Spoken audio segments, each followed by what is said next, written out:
Na Rádio e TV Baruch, você acompanha o programa Entender o Direito. Apresentação Fernanda Las Casas e Renata Toledo. Bem-vindos ao programa Entender o Direito. Hoje eu, Renata Toledo e Fernanda Las Casas vamos entrevistar Carla Watanabe e Rosângela para tratarmos do assunto os desafios da pessoa transexual. Bem-vinda, Carla. Bem-vinda, Rosângela. É um prazer estar aqui com vocês. Um assunto polêmico e, ao mesmo tempo, desconhecido, né? Pouco discutido juridicamente, eu penso. E a Carla Watanabe, titular do 28º Tabelião de Notas da Capital, bacharel em Direito pela UNB, engenheira pelo ITA, na instituição na qual recebeu o prêmio Metal Leve por ter sido a primeira colocada no curso de Mecânica Aeronáutica daquele ano. Primeira engenheira a alterar o prenome e o sexo nos conselhos de engenharia. Seja bem-vinda, Carla. Obrigada. Gostaria também de apresentar a nossa convidada, a doutora Rosângela Silveira Toledo Novaes. A doutora Rosângela é advogada, pós-graduada em Direito de Família e Sucessões, coordenadora da pós-graduação da Unisanta, em conjunto com o IBDFAM, sob a coordenação também da Maria Berenice Dias, né, sobre direito homoafetivo, diversidade sexual e gênero. Também coordena o IBDFAM Núcleo de Santos e é secretária da Comissão de Direito Homoafetivo e Gênero do IBDFAM Nacional. Seja bem-vinda, Rosângela, seja bem-vinda, Carla. Obrigada. Muito bom estar aqui com vocês para a gente falar sobre o assunto tão delicado e tão importante ao mesmo tempo, né? Que as pessoas às vezes têm muitas dúvidas, mas não sabem a quem perguntar ou como chegar até uma solução para uma questão que é natural, né? Uhum. Uma questão simples que a gente pode ver sob uma ótica jurídica e resolver isso de uma forma tranquila, né? Eu gostaria de começar o nosso bate-papo perguntando aqui para Carla, como que uma pessoa se descobre transexual, Carla? Olha, normalmente, as pessoas, o transexual, ele pode se descobrir em diversas idades, mas o mais comum é na primeira infância. Em torno dos seus 3 anos de idade, como foi a época em que eu mesma me descobri. E é nessa idade também que surgem as primeiras reações da família. A família, ela tenta, no mais das vezes, ou menosprezar ou reprimir esses comportamentos. Novamente, né, pela minha experiência, eu apanhava. Os meus pais, eles me reprimiram e a minha história não é diferente das outras. Eu via os meus irmãos me policiando, minha mãe ficava toda hora falando para mim que preferia ver um filho morto a ter um filho de saias. Essa história não é mentira, que nem algumas pessoas contam por aí, mas aconteceu comigo mesmo. E aí, qual o destino de uma pessoa dessas? Ou sai de casa e cai realmente numa vida sem qualquer destino, sem qualquer instrução, ou então se reprime e fica com todas as sequelas psicológicas possíveis até o resto de sua vida. Infelizmente, é isso o que acontece com a população trans. E não foge muito, essa minha história, infelizmente, não foge muito da história de qualquer transexual. É isso. Entendi. Rosângela, você que já atua há muitos anos já nessa área de direito homoafetivo, né, diversidade de gênero, eu queria que você falasse um pouquinho da sua experiência, né? A Carla falou um pouquinho dela, como que ela se descobriu, tudo que ela passou, e você do outro lado como advogada, né? Eu sei que você foi uma das primeiras na Baixada Santista a atuar nisso. Conta pra gente um pouquinho como foi isso, como era o judiciário antes, se você sentiu que houve uma mudança, um amadurecimento, como que são essas questões? Eu comecei em 2010, lá na Baixada, até criando a Comissão de Direito Homoafetivo, que também já era olhada na OAB, que já era olhada assim de lado, né? Porque o preconceito, o advogado também sofre o preconceito do cliente dele, né? Que, do homossexual. E comecei assim, vendo um artigo aí da Maria Berenice Dias e vi que precisava, era muito interessante. Eu falei assim, vou mandar um e-mail para ela. E comecei a ter contato. E comecei a ter contato com a matéria. E a gente vai se apaixonando. E vim para congressos, fiz pesquisas de jurisprudência para ela. E até que nós tivemos um curso na ASP, ela fez esse curso, e nós começamos a criar as comissões pelo Brasil inteiro. Nós criamos mais de 200 comissões da OAB. E agora estamos tentando fazer o mesmo com o IBDFAN, né? E criando essas comissões, a gente criou uma rede de proteção, porque o que acontecia num lugar, rapidamente, o Brasil já se espalhava pelo Brasil. E a gente fazia notas públicas, tudo para combater, pressionar, né? Porque é só assim. E uma experiência que eu tive também boa foi que eu, junto com outros advogados, depois desse curso, nós criamos o GADVIS, que é o Grupo de Advogados pela Diversidade Sexual. Ali, como eu não faço parte do segmento, foi ali que eu comecei a aprender e a sentir o que as pessoas do segmento sentiam com a discriminação, com o preconceito. Porque quando a gente não passa por isso, é muito difícil imaginar. E ali eu via então eu comecei a minha luta. Eu comecei a viver essa causa, que não era a minha, mas eu vi que eu podia ajudar. E até uma amiga que é psicóloga, que também trabalha nessa área, ela fala que a gente trabalha nesse caso, sendo que nós não somos do segmento e também não temos nem filhos que fazem parte do segmento. Então, nós estamos isentas, nós trabalhamos nisso porque nós gostamos. A gente acredita na causa, né? E daí começaram, no judiciário, também as causas eram recebidas com reservas, né? É difícil ganhar uma ação de indenização, principalmente de homofobia. Eles não achavam nunca. Agora, com a criminalização, a coisa mudou. Mas eles não achavam que aquilo fosse uma ofensa, que aquilo fosse um dano moral, que compromete a liberdade de expressão, né? Então, agora não, graças a Deus mudou. Até já teve um caso de homofobia que foi julgado, já tinha na primeira instância, já tinha sido julgado antes da criminalização. Aí teve apelação da outra parte, nós fomos para segundo grau, agora saiu a sentença depois da criminalização. O juiz de lá de Santos tinha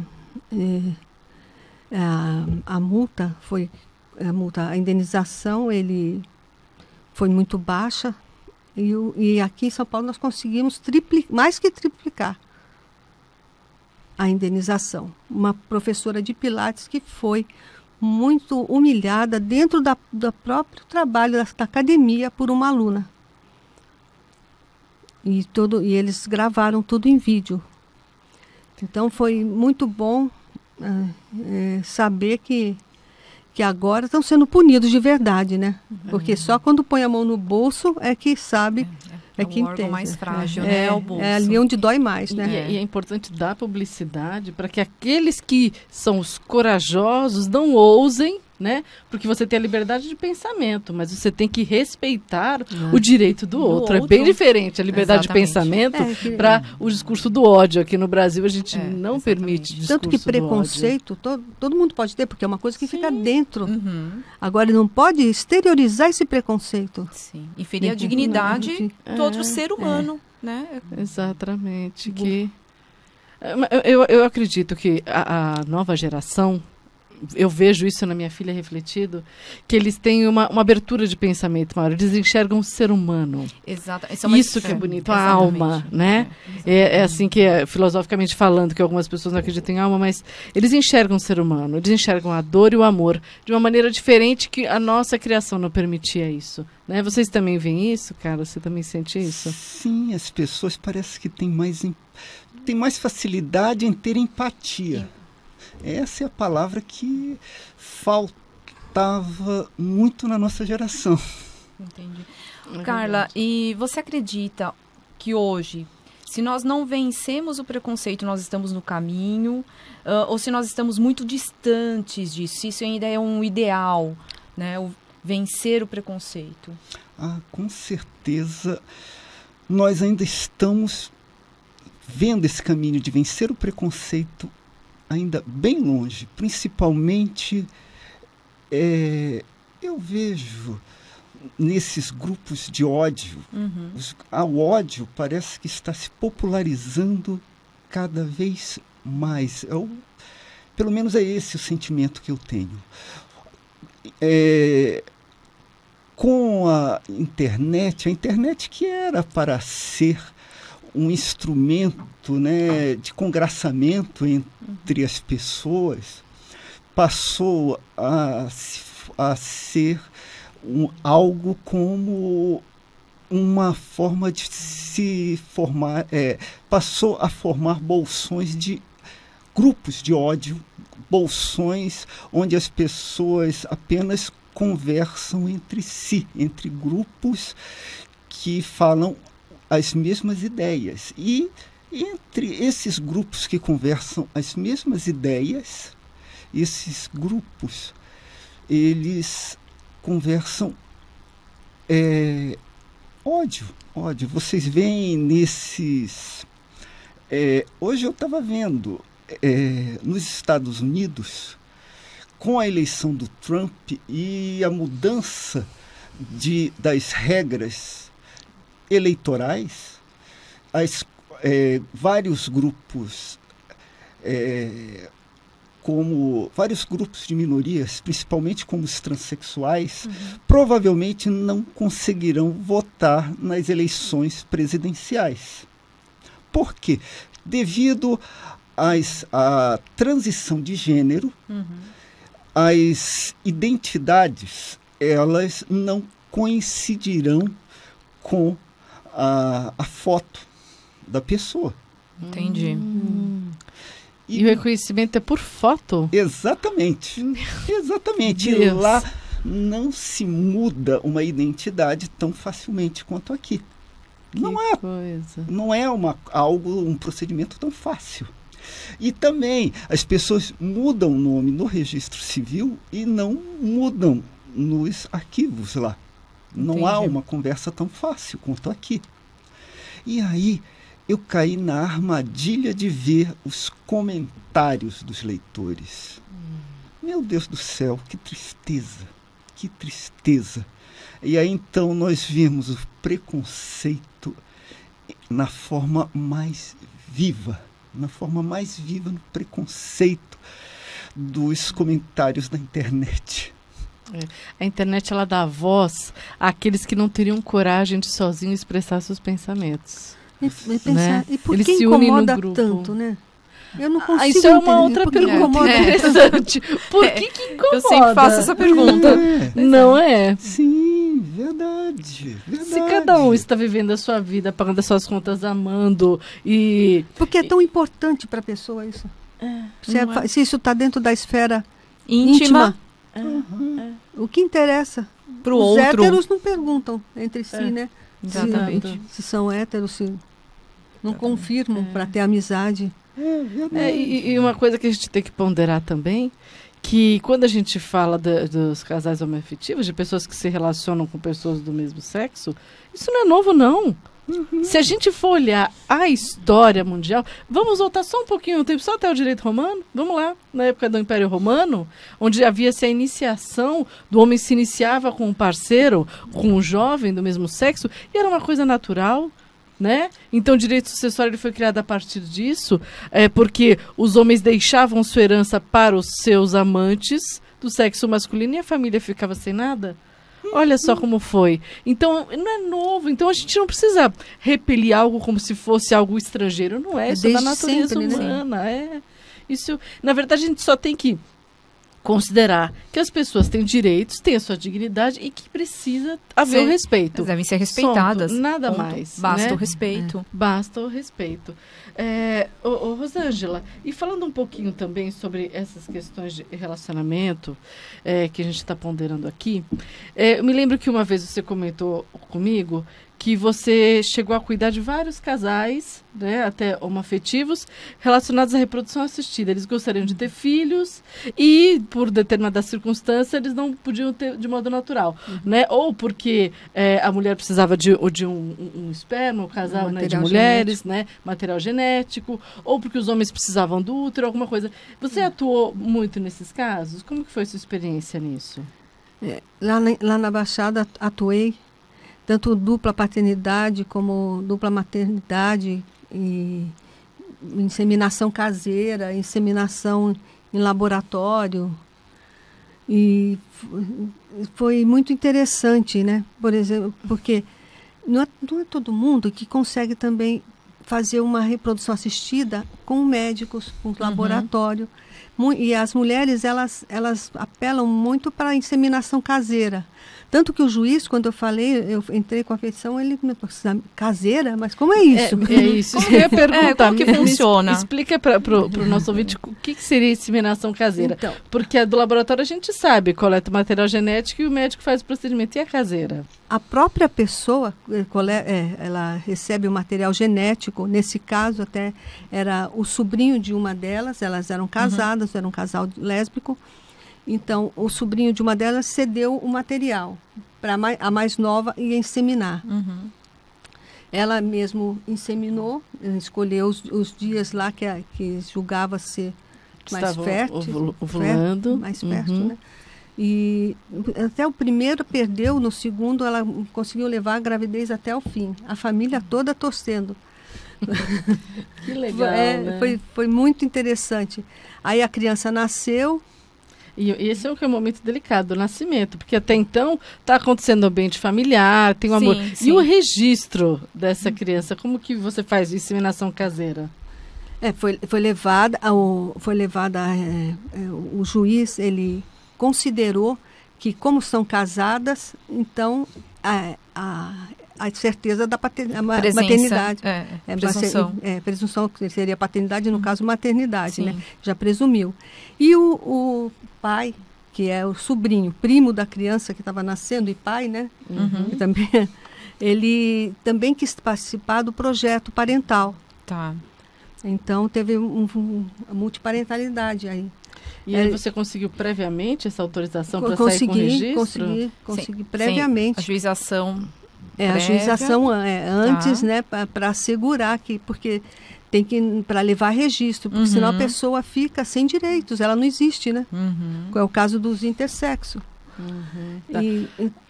Aí ela foi, eles foram registrados, então ficou as duas mães, o pai e 6 avós. Tudo na mesma certidão. Na sucessão. Minha cabeça já é lá na frente. O que nós vamos fazer é a sucessão. Quando ela brincou comigo, quando ela comentou sobre isso, eu falei assim, nossa, eu estou imaginando se a gente fosse fazer uma regulamentação de visita voenga. Olha só quantos avós. Não é, porque há essa possibilidade, os avós querem visitar o neto. E aí, de repente, não vai parar em casa essa criança. Eu já penso logo também lá na sucessão, né? Como resolver A linha sucessória. Ah, que interessante. A gente vai dar um intervalinho, então, né, para a gente ir para o segundo bloco. E no segundo bloco a gente continua falando sobre registro, porque é uma matéria muito interessante que é do domínio da Carla, não é? Isso. E a gente vai se aprofundar mais sobre isso. Nós voltamos já. Estamos apresentando o programa Entender o Direito.